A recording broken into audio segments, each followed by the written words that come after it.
Ashamaa akkam jirtu fayyaa keessanii nagaa keessanii nageenyeef haraarri waaqayyoo isiniif haa baay'atu lafuma jirtanitti daawwattoota koof kabajamtoota koo jechuudha. Kakadheelleen ture jechuudha viidiyoodha asirratti lamaffaa bu'aas hin hojjedhu bu'aas naman kadhadhu jedheen ture.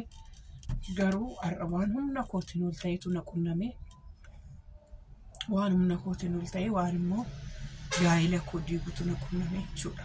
Maayinni yaa'u beekoo yeroo baay'ee waa'ee beekoo ani dubbadhu dubbachuus hin barbaadu ture yeroo baay'ee jechuudha dubbadhu isinitti hin beektu.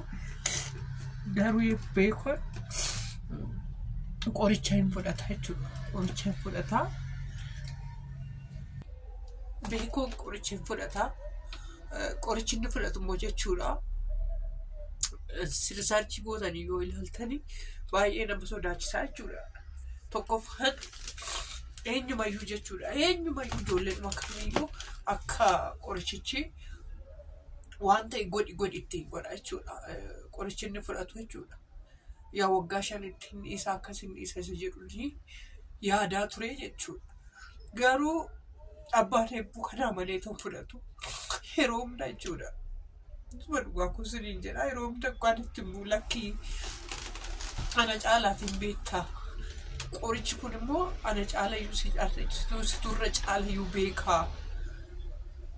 Qorichichi ofiisuu dhiitoo ajjeessi godhaa.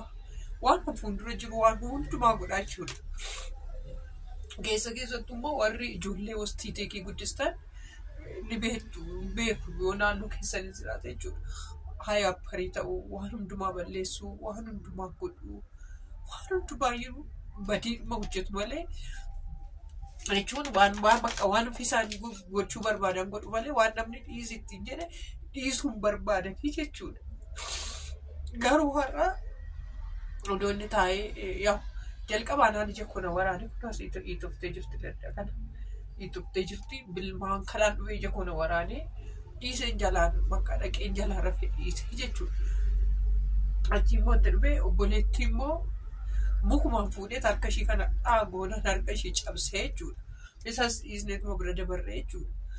Isa dhumaa garuu mucoon na bira jirti. Haannaan namoonni biroo baay'ee haannaan siniin jedhu dhageessu ta'a.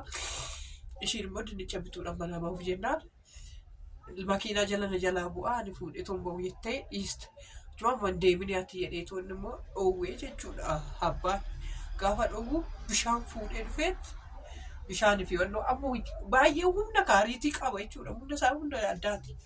Hoodinaan fuudhee laaftooppii waajjiraati asaa miti lafa hojiitii yeroo kanatti immoo atattamaan isa barbaachisaa jechuudha. Hojiidhaan haala jalaa godhee jechuudha.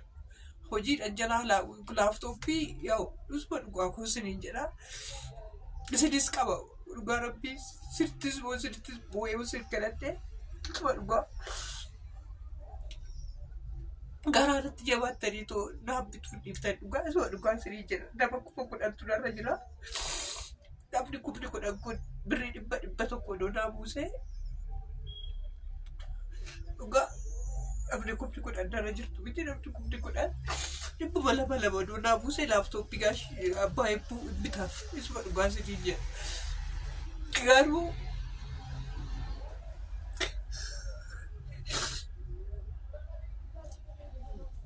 maaliif makaraadhaaf akka danda'u maaliif inni gadadoodhaaf akka danda'u beeku dhugaa rabbii isuma dhugaa kuusiniin jedha beeku. Kanaaf adaraa keessaan adaraa rabbii hamma mana dhiisee sokkeera bahee sokkeera deebi'aa dhufuu haadhiisuu beeku. Abbaan hebbuu jechuudha maqaaree tokkoffaan qormaata sanyoo qabaa waan ittiin dubbisuu hin qabu laaftooppii bakka bilaasha galteetti jechuudha. Hojjechiifamuu hin dandeessu. Kanaaf ishii wannoo daa'immoota itti jechuudha. Adaraa keessan adaraa rabbii adaraa waaqaa isuma dhugaa adaraa waan itti amantanii na bira darbinaa bakka ishii kana bichaa na washaa isuma dhugaa kuusiniin jedha. Waan baay'ee na washitanii beektu isuma dhugaa ishii kana garuu bakka na washaa. Isuma dhugaa na washaa too bitaa fi laaftooppii bakka. Isuma dhugaa siniin jedha. Isuma dhugaa koo Kawan. Beekon annisaa jiru dhugaa. Beekon annisaa gamadaan dachaase jechuudha. Bakka akka nama bofa reebutti reebee. Reebee bakka callisaan maaliif reebdaa gamadee jennaan. Anaanis natti bu'ee bahee sokkee jechuudha. Deemuu isaallee. Waahin.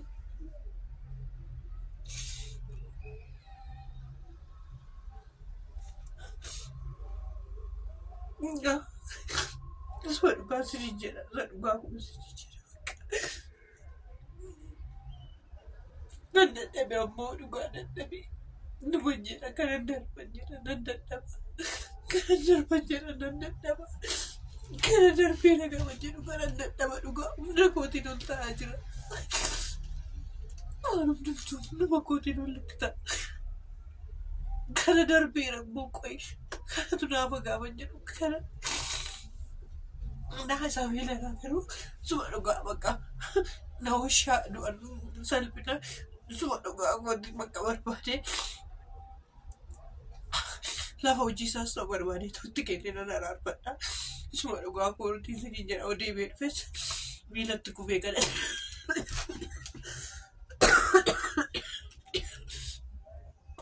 Miilatti kufee kadhadhee dhugaa deeffachuu danda'a garuu bakka na hoshaa kana dhugaa dhugaa namoonni gargaarraa bituu fi dandeenyaa jettan silkii koo qabadhaa osoo silkii koo irratti haa bilbilaa isinii fan erga karaa keessaa akka hojii koo waan immoo kana jalatti hambiin isinii godha daraarabbii dhugaa gara darbinaa isaa garaara bakka waan gochuu waan godhu gaafa wallaan sun bakka dhufee tokko waan qabutti ammoo akka waan sunuma qaba. Dur haadha koo akka haadha koottis akka abbaa koottis akka obboleessa koottis ani itti ka'usumadha. Har'a garuu nan uffeen akka gateetu sokki. Isuma dhugaa nan uffeetu gateetu sokki.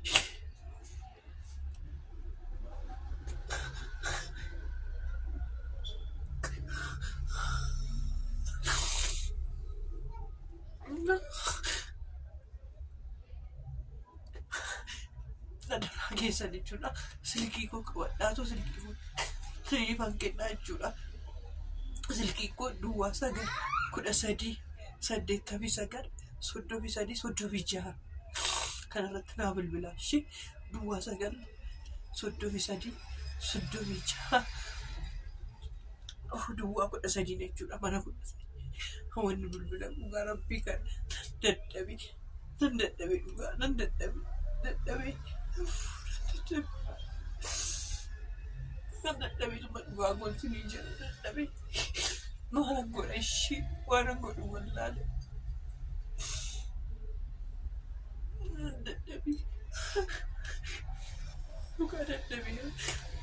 Humna kootiin ollatti dhufa. Akkuma koo hin danda'amu. Siriitiin danda'amu. Amala ijoollee hin danda'amu. Kaman danda'a kaashii. Isa dhufu. Nama naa hubatus dadhabe. Nama naa yaatus dadhabe. Yaa dhugaa.